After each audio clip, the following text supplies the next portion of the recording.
പിതാവിൻ്റെയും പുത്രൻ്റെയും പരിശുദ്ധാത്മാവിൻ്റെയും നാമത്തിൽ ആമീൻ.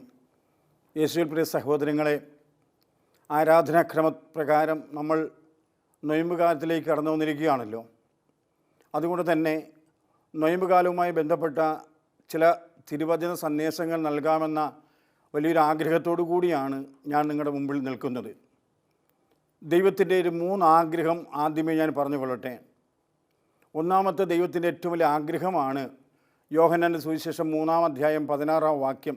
നമുക്കെല്ലാവർക്കും അറിയാം, ഒരുവൻ പോലും നശിച്ചു പോകാതെ എല്ലാവരും രക്ഷ പ്രാപിക്കണമെന്ന പിതാവായ ദൈവത്തിൻ്റെ ആഗ്രഹം നിറവേറ്റുവാൻ വേണ്ടി തൻ്റെ ഏകജാതനെ നമുക്ക് നൽകി എന്ന് അവിടെ നാം വായിക്കുന്നു. രണ്ടാമത് യേശുവിൻ്റെ ഒരു ആഗ്രഹം യോഹന്നാൻ്റെ സുവിശേഷം 17-ാം അധ്യായത്തിൽ 23-ാമത്തെ വാക്യം, യേശു ആയിരിക്കുന്ന സ്ഥലത്ത് നമ്മളും യേശുവിൻ്റെ കൂടെ ആയിരിക്കണമെന്ന് യേശു ആഗ്രഹിക്കുന്നു. ഈ ആഗ്രഹത്തോടു കൂടിയാണ് യേശു കാൽവരി മലയിൽ നമുക്ക് വേണ്ടി ബലിയർപ്പിക്കുന്നത് എന്ന ഒരു ചിന്ത ഈ നിമിഷം നമ്മുടെ എല്ലാവരുടെയും ഹൃദയത്തിൽ ഒന്ന് ഓർക്കുന്നത് നന്നായിരിക്കും. 3, പിതാവായ ദൈവവും പുത്രനായ ദൈവവും നമുക്ക് നൽകിയ വാഗ്ദാനപ്രകാരം പരിശുദ്ധാത്മാവ് നമ്മെ നിരന്തരം നയിക്കുവാനും നമ്മെ നവീകരിക്കുവാനും ദൈവം ആഗ്രഹിക്കുന്നു. അപ്പോൾ പിതാവായ ദൈവത്തിൻ്റെയും പുത്രനായ ദൈവത്തിൻ്റെയും പരിശുദ്ധാത്മാവായ ദൈവത്തിൻ്റെയും ത്രിയേക ദൈവത്തിൻ്റെ ആഗ്രഹങ്ങൾ പൂർത്തീകരിക്കുവാൻ തടസ്സമായി നിൽക്കുന്ന ചില പ്രവർത്തന മേഖലകളെയാണല്ലോ നാം പാപം എന്ന് വിളിക്കുക. പാപത്തെക്കുറിച്ച് ഞാൻ ആഴമായി പറയാൻ പോകുന്നില്ല. എന്നാൽ റോമാലേഖനം 8-ാം അധ്യായത്തിൻ്റെ 5-ാം വാക്യത്തിൽ നമ്മൾ ഇപ്രകാരമാണ് വായിക്കുന്നത്: ജഡികമായി ജീവിക്കുന്നവൻ ജഡിക കാര്യങ്ങളിൽ മനസ്സ് വയ്ക്കുന്നു, ആത്മീയമായി ജീവിക്കുന്നവരാകട്ടെ ആത്മീയ കാര്യങ്ങളിൽ മനസ്സ് വയ്ക്കുന്നു. ഇവിടെ 2 കൂട്ടം ആൾക്കാരെ വിശുദ്ധ പൗലോസ്ലീഹ നമ്മുടെ മുൻപിൽ പറഞ്ഞ് പഠിപ്പിക്കുകയാണ്. 1, ജഡത്തിൽ താല്പര്യം വയ്ക്കുന്നവരും, 2, ആത്മാവിൽ താല്പര്യം വയ്ക്കുന്നവരും. മറ്റൊരു കാര്യത്തിൽ പറഞ്ഞാൽ, 1, ഈ ലോകത്തിൽ ജഡസുഖത്തിനു വേണ്ടി, ശരീരസുഖത്തിനു വേണ്ടി അധ്വാനിച്ച് അങ്ങനെ ജീവിക്കുന്നവരും, രണ്ടാമത്തൊരു കൂട്ടർ ആത്മാവിൻ്റെ നിത്യരക്ഷയ്ക്ക് വേണ്ടി അധ്വാനിക്കുന്നവരും ഉണ്ട് എന്ന് വിശുദ്ധ പൗലോസ്ലീഹ പഠിപ്പിക്കുമ്പോൾ നാം ഇതിൽ ഏത് ഗണത്തിൽപ്പെടുന്നു എന്ന് ഒന്ന് ആത്മശോധന ചെയ്യുകയും നമ്മുടെ ജഡത്തിൻ്റെ മേഖലയുമായി ബന്ധപ്പെട്ടാണ് പോകുന്നതെങ്കിൽ അതൊന്ന് തിരുത്തുവാൻ ദൈവം നമുക്ക് നൽകുന്ന ഒരവസരം കൂടിയാണല്ലോ ഈ നൊയമ്പുകാല ചിന്തകളെല്ലാം തന്നെ. പ്രിയ സഹോദരങ്ങളെ, ജഡിക മനുഷ്യനെ നമുക്ക് പെട്ടെന്ന് മനസ്സിലാക്കണമെങ്കിൽ ഞാൻ ആ ജഡിക മനുഷ്യനെ 3 തരമായി ഒന്ന് തിരിച്ച് നിങ്ങളുടെ മുമ്പിൽ പറയുവാൻ ആഗ്രഹിക്കുകയാണ്. കാരണം ദൈവത്തിൻ്റെ വചനത്തിൻ്റെ വെളിച്ചത്തിൽ നമ്മൾ ചിന്തിക്കുമ്പോൾ ജഡിക മനുഷ്യനെ 3ആയി നമുക്ക് തിരിക്കാൻ പറ്റും. 1, നമ്പർ 1 എന്ന് പറയുമ്പോൾ ആദ്യത്തെ ഗണത്തിൽപ്പെടുന്നതാണ് കിരാതൻ എന്ന് പറയുവാൻ പറ്റും. ആരാണ് കിരാതൻ എന്ന് ചോദിച്ചാൽ നിങ്ങൾക്ക് എല്ലാവർക്കും അറിയാം. സ്വന്തം ഇഷ്ടപ്രകാരം ജീവിക്കുന്ന വ്യക്തിയെ വിളിക്കുന്ന പേരാണ് കിരാതൻ. അവൻ നന്മ ലവലേശവും പോലും ചിലപ്പോൾ കാണണമെന്ന് നിർബന്ധമില്ല, ആര് പറഞ്ഞാലും അനുസരിക്കണമെന്ന് നിർബന്ധമില്ല. അവൻ്റെ സ്വന്തം ഇഷ്ടപ്രകാരം, അവൻ്റെ മനസ്സിൽ തോന്നുന്നത്, അവൻ്റെ ആഗ്രഹപ്രകാരം അവൻ ജീവിക്കുന്ന ഒരു തലത്തിലേക്ക് മാറിപ്പോകുന്നു. അപ്പോൾ 1ാമത്തെ വ്യക്തിത്വം എന്ന് പറയുന്നത് കിരാതനാണ്, തന്നിഷ്ടപ്രകാരം ജീവിക്കുന്നവരാണ് എന്ന സത്യത്തെ ഓർക്കുക. നാം ആ ഗണത്തിൽപ്പെടുന്ന വ്യക്തികളാണെങ്കിൽ നാം മാറ്റം ആഗ്രഹിക്കണം. കാരണം ദൈവം നമ്മൾ സ്വന്തം ഇഷ്ടപ്രകാരം പോകുവാൻ ദൈവം ആഗ്രഹിക്കുന്നില്ല. അതുകൊണ്ടാണല്ലോ ഈ പ്രപഞ്ചത്തെ ദൈവം സൃഷ്ടിച്ച് മനുഷ്യനെ സൃഷ്ടിച്ചു. അതിനുശേഷം ദൈവം നമുക്ക് ഒരു കൽപ്പന നൽകിയത്. എന്ത് കൽപ്പനയാ? തോട്ടത്തിലെ നടുവിൽ നിൽക്കുന്ന നന്മ തിന്മകൾ എന്ന തിരിച്ചറിവിൻ്റെ വൃക്ഷത്തിൻ്റെ പഴം നീ തിന്നരുതെന്ന ഒരു കൽപ്പന ദൈവം നമുക്ക് തന്നത് നമ്മൾ കിരാതരായി തന്നിഷ്ടപ്രകാരം ജീവിക്കുന്നവരായി അധപ്പതിക്കാൻ പാടില്ല എന്ന ഒരേറ്റവും വലിയ ആഗ്രഹമുള്ളത് കൊണ്ട് തന്നെയാണ്. ഈ 2ാമത്തെ ഗണത്തെ എടുക്കുകയാണെങ്കിൽ അതാണ് ഞാൻ കുറച്ച് കൂടുതലായി പറയുവാനും ആഴമായി ചിന്തിക്കുവാനും പോകുന്നൊരു മേഖല. രണ്ടാമത്തെ ഒരു മേഖലയാണ് മാന്യൻ. മാന്യൻ ആരാണ്? മാന്യൻ ആരാണ് എന്ന് ചോദിക്കുകയാണ് എങ്കിൽ നമുക്ക് പെട്ടെന്ന് പ്രഭാഷകന്റെ പുസ്തകം 23-ാം അധ്യായത്തിൽ നമുക്ക് വായിക്കുവാൻ സാധിക്കും. 23-ാം അധ്യായത്തിൻ്റെ 18 മുതൽ ഉള്ള തിരുവചനങ്ങൾ നാം ഇങ്ങനെ വായിക്കുന്നു. പ്രഭാഷകന്റെ പുസ്തകം 23-ാം അധ്യായത്തിൻ്റെ 18 മുതൽ നമ്മൾ ഇങ്ങനെയാണ് വായിക്കുന്നത്. വിവാഹ ഉടമ്പടി ലംഘിക്കുന്നവൻ ആത്മഹത്യ ചെയ്യുന്നു. ആരാണ് എന്നെ കാണുക? ഇരുട്ട് എനിക്ക് മറയാണ്. ഭിത്തികൾ എന്നെ ഒളിപ്പിക്കുന്നു. ആരും എന്നെ കാണുന്നില്ല. ഞാൻ എന്തിനു പേടിക്കണം? അത്യുന്നതൻ എൻ്റെ പാപങ്ങൾ പരിഗണിക്കുകയില്ല. മനുഷ്യനെ മാത്രമേ അവൻ ഭയപ്പെടുന്നുള്ളൂ. കർത്താവിൻ്റെ കണ്ണുകൾ സൂര്യനേക്കാൾ 10,000 മടങ്ങ് പ്രകാശമുള്ളതാണെന്ന് നമ്മൾ അറിയുന്നില്ല. അവിടുന്ന് മനുഷ്യൻ്റെ എല്ലാ മാർഗങ്ങളും നിരീക്ഷിക്കുകയും നിഗൂഢ സ്ഥലങ്ങൾ കണ്ടുപിടിക്കുകയും ചെയ്യുന്നു. അപ്പോൾ ഇത് ദൈവത്തിൻ്റെ സ്വഭാവം ഈ പറഞ്ഞെങ്കിൽ, ഈ മാന്യനായ മനുഷ്യൻ എന്താ ചെയ്യുന്നത്? അവൻ മനുഷ്യനെ മാത്രമേ ഭയപ്പെടത്തുള്ളൂ. ദൈവഭയമില്ലാതെ, ദൈവചിന്തയില്ലാതെ ഒരു മുറിക്കകത്ത് കയറി പാപം ചെയ്താൽ കുഴപ്പമില്ല, ഇരുട്ടത്ത് പാപം ചെയ്താൽ കുഴപ്പമില്ല. അങ്ങനെ ദൈവത്തിൻ്റെ ചിന്തയില്ലാതെ, ദൈവസാന്നിധ്യത്തെ ഓർക്കാതെ മനുഷ്യനെ മാത്രമേ ഭയപ്പെട്ട് ജീവിക്കുന്നൊരു വ്യക്തി. അത് നമുക്ക് ബൈബിളിൽ അല്പക്കൂടി ആഴമായി ചിന്തിക്കണമെങ്കിൽ ദാവീദിനെക്കുറിച്ച് നമ്മൾ ചിന്തിച്ചാൽ മാത്രം മതിയാകും. ദാവീദ് ദൈവം തിരഞ്ഞെടുക്കപ്പെട്ട വ്യക്തിയായിരുന്നു. ദൈവത്തിൻ്റെ ഹൃദയത്തിനോട് ചേർന്നൊരു ഹൃദയമുണ്ട് എന്ന് ദൈവം അഭിസംബോധന ചെയ്തൊരു വ്യക്തിയായിരുന്നു ദാവീദ്. എന്നാൽ ഈ ദാവീദിൻ്റെ ജീവിതത്തിൽ എന്താ സംഭവിച്ചത്? ദാവീദിൻ്റെ ജീവിതത്തിൽ ഒരു പെണ്ണ് കുളിക്കുന്നത് കണ്ടപ്പോൾ ഒരു ആസക്തി വരുന്നു. അവൻ ആ പെണ്ണിനെ തൻ്റെ കൊട്ടാരത്തിലേക്ക് വരുത്തുന്നു. അവളുമായി പാപം ചെയ്യുന്നു. അവൾ ഗർഭിണിയാകുന്നു. ഇത് അറിഞ്ഞ അവർ ഭർത്താവിനെ വരുത്തുന്നു. ഭർത്താവിന് മദ്യം കൊടുത്തു മയക്കി വീട്ടിൽ പറഞ്ഞുവിടാൻ പരിശ്രമിക്കുന്നു. എന്ന് പറയുമ്പോൾ ദാവീദ് ചെയ്തതിൻ്റെ ഉത്തരവാദിത്വം അവളുടെ ഭർത്താവായ ഊറിയയുടെ മേൽ അടിച്ചേൽപ്പിക്കാൻ പരിശ്രമിക്കുന്നു. അതിന് വഴങ്ങാതെ വന്നപ്പോൾ അവനെ കൊന്നുകളയുന്നു. ഇത്രയും കാര്യങ്ങൾ ചെയ്തിട്ടും, വ്യഭിചാരം ചെയ്തിട്ടും, കൊലപാതകം ചെയ്തിട്ടും ഒരു ദൈവഭയമില്ലാതെ, ഒരു മനസ്സിന് ഒരു കുത്തലുമില്ലാതെ ഈ ദാവീദ് ഇങ്ങനെ പഴയതുപോലെ മുന്നോട്ട് ജീവിച്ചുകൊണ്ട് പോകുമ്പോഴാണ് ദൈവം തമ്പുരാൻ നാഥാൻ പ്രവാചകനെ ദാവീദിൻ്റെ പക്കലേക്ക് അയക്കുന്നത്. നാഥാൻ പ്രവാചകൻ വളരെ മനോഹരമായിട്ട് ഒരു കഥയിൽ കൂടി ദാവീദ് ചെയ്ത പാപങ്ങളെ ഒന്ന് ഓർമ്മപ്പെടുത്തുകയാണ്. ആ സമയത്ത് നമ്മൾ ദാവീദിൽ ശ്രദ്ധിക്കേണ്ട ഒരു കാര്യമുണ്ട്. ഇത് താൻ ചെയ്ത തെറ്റാണ് എന്ന് അവൻ അപ്പോഴും മനസ്സിലാകുന്നില്ല. കാരണം ദാവീദ് മനസ്സിലാക്കിയിരിക്കുന്നത് ഇത് ദൈവം കണ്ടു എന്ന് ദാവീദ് ഒരിക്കലും ഓർക്കുന്നില്ല. ദൈവത്തെക്കുറിച്ചുള്ള ചിന്ത ദാവീദിനില്ലാതെ നഷ്ടപ്പെട്ടു പോയിരിക്കുന്ന അവസ്ഥയാണ്.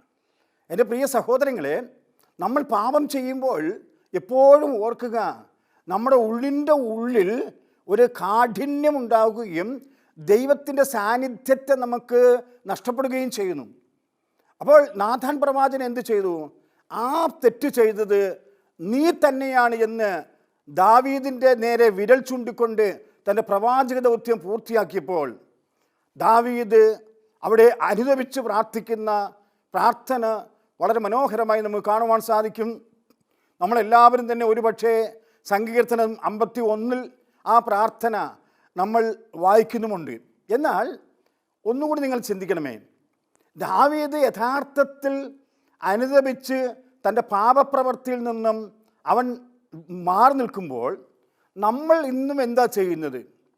നമ്മൾ ഇന്നും എത്ര പ്രാവശ്യം 51-ാം സങ്കീർത്തനം വായിച്ചാലും പാപം ചെയ്യാൻ അവസരം കിട്ടിയാൽ വീണ്ടും പാപം ചെയ്യുന്ന ഒരവസ്ഥയിലേക്ക് നമ്മൾ വീണ് പോകുന്നുണ്ടോ എന്ന് ഒന്ന് ആത്മശോധന ചെയ്ത് നന്നായിരിക്കുമെന്ന് എനിക്ക് തോന്നുകയാണ്. കാരണം ദൈവം ഈ നൊയമ്പ് കാലഘട്ടം നമുക്ക് തന്നിരിക്കുന്ന അവസരമായിട്ട് വേണം കരുതുവാൻ. ഇനിയൊരു അവസരം നമുക്കുണ്ടാകുമോ ഇല്ലെന്ന് അറിയത്തില്ല. അതുകൊണ്ട് പ്രിയ സഹോദരങ്ങളെ, ദൈവസന്നിധിയിൽ ദൈവം ഏറ്റവും കൂടുതൽ ഇഷ്ടപ്പെടാത്ത ഒരു കാര്യമാണ് കാപഠ്യം. അതാണ് മാന്യത. കാപട്യം, പുറമേ നല്ലവനായിട്ട് വിലസുക. ഇന്ന് ഞാൻ പറഞ്ഞാൽ നിങ്ങൾക്ക് എങ്ങനെ വിലയിരുത്തുമെന്ന് എനിക്കറിയില്ല. ഇന്ന് പ്രാർത്ഥനാ ജീവിതം നയിക്കുന്നു എന്ന് പറയുന്നവരിൽ അനേക മക്കൾ അറിഞ്ഞോ അറിയാതെയോ ഈ മാന്യതയുടെ മൂടുമുഖം ധരിച്ചുകൊണ്ട് അവർ ജീവിക്കുന്നു എന്ന വസ്തുത മനസ്സിലാക്കാൻ വേണ്ടി നമ്മൾ തയ്യാറാകണമെന്ന് ഞാൻ ഈ നിമിഷം യേശുവിൻ്റെ നാമത്തിൽ നിങ്ങളോട് അപേക്ഷിക്കുകയാണ്. നമ്മൾ മറ്റാരെയും വിലയിരുത്താനോ മറ്റുള്ള തള്ളിപ്പറയാനോ പോകണ്ട. എൻ്റെ ജീവിതം എപ്രകാരമാണ്, ഞാൻ മാന്യനാണോ, അതാണ് ഞാൻ ചിന്തിക്കേണ്ട ചിന്ത. കാരണം സങ്കീർത്തനം 19 നാം ഇങ്ങനെ വായിക്കുന്നു, സ്വന്തം തെറ്റുകൾ മനസ്സിലാക്കാൻ ആർക്ക് സാധിക്കും. അത് മനോഹരമായൊരു പ്രാർത്ഥനയാണ്.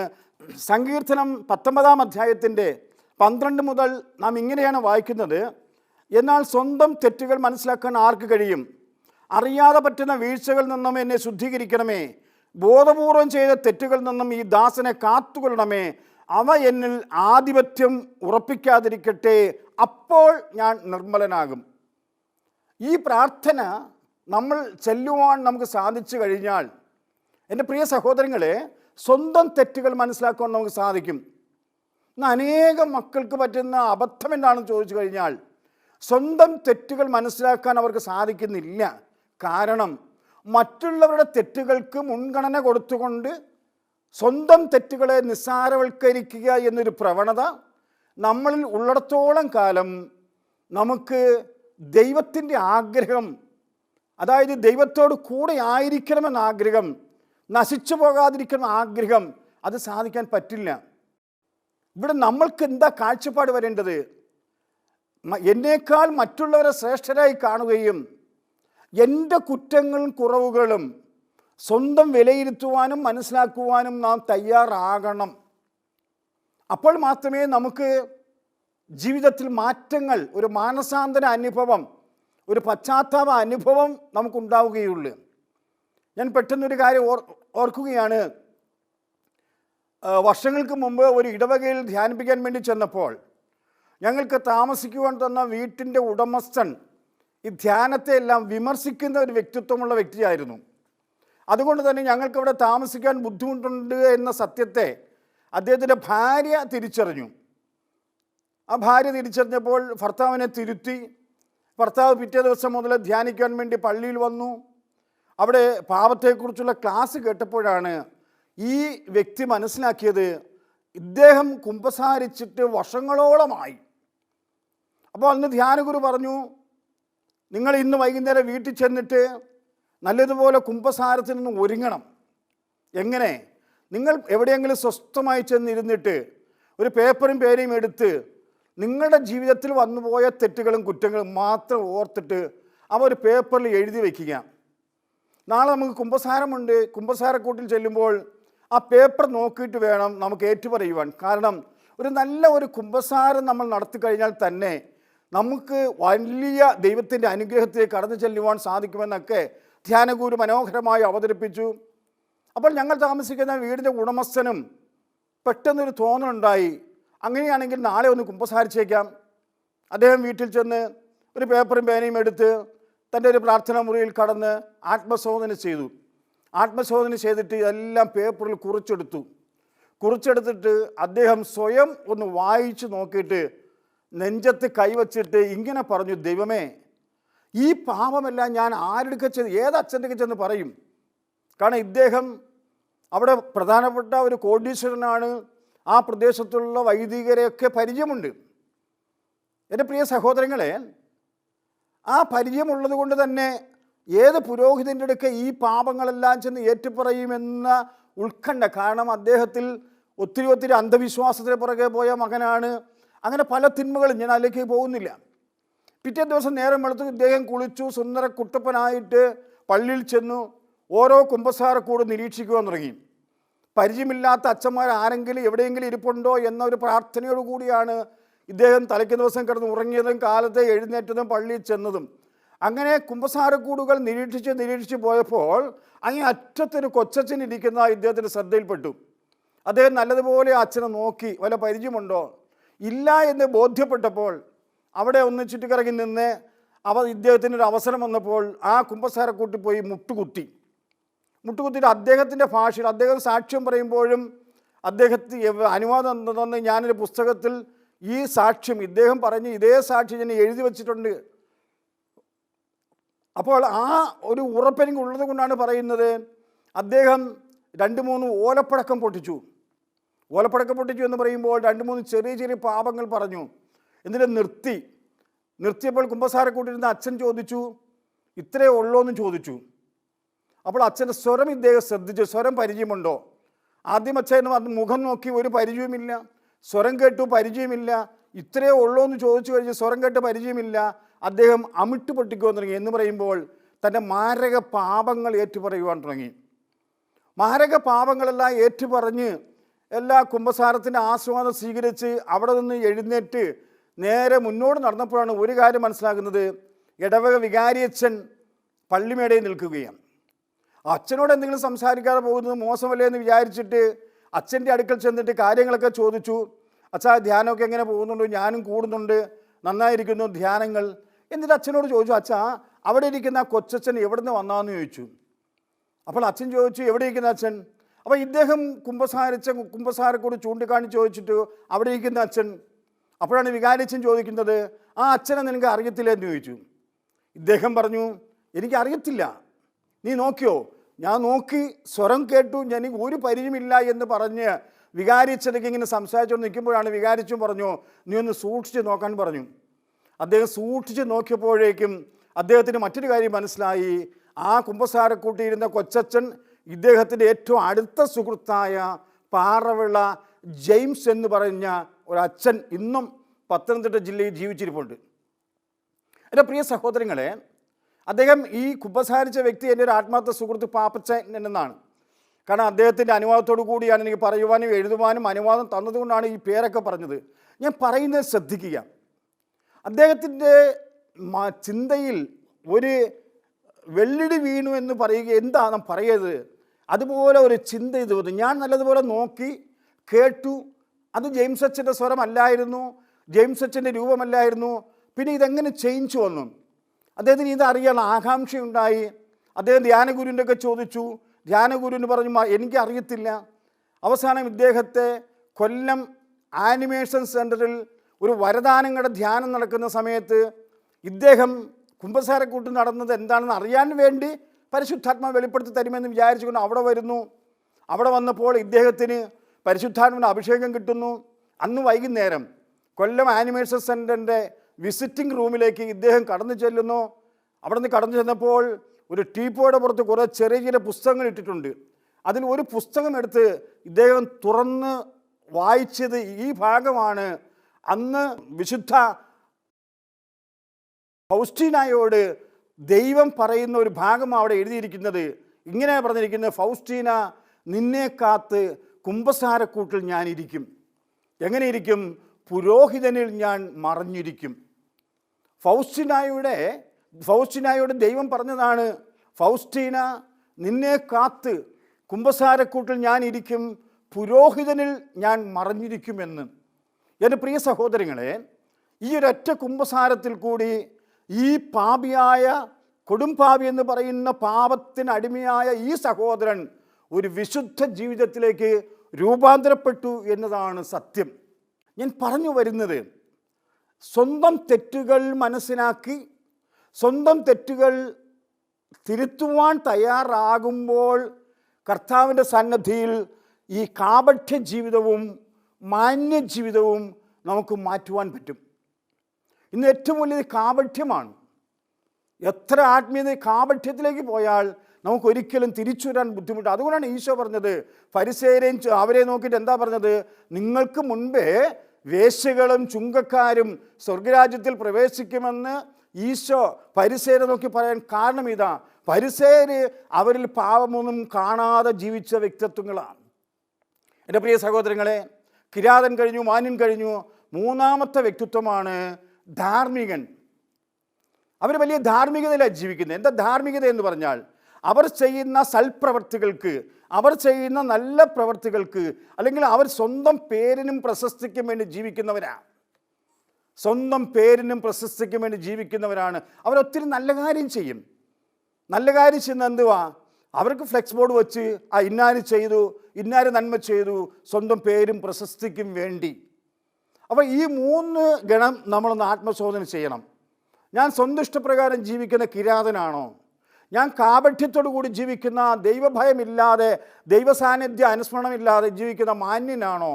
3, ഞാൻ ധാർമ്മികനാണ്, സ്വന്തം പേരിനും പ്രശസ്തിക്കും വേണ്ടി ജീവിക്കുന്ന ധാർമ്മികനാണോ എന്ന് ആത്മശോധന ചെയ്യണം. എന്നാൽ ഇതിലാരാണ് സഹോദരങ്ങളെ ആത്മീയൻ? ദൈവം ആഗ്രഹിക്കുന്ന ആത്മീയ മനുഷ്യൻ ആരാണ് എന്ന് ചോദിച്ചു കഴിഞ്ഞാൽ ഒരൊറ്റ തിരുവചനം നമുക്ക് കൊണ്ട് പറയാൻ പറ്റും.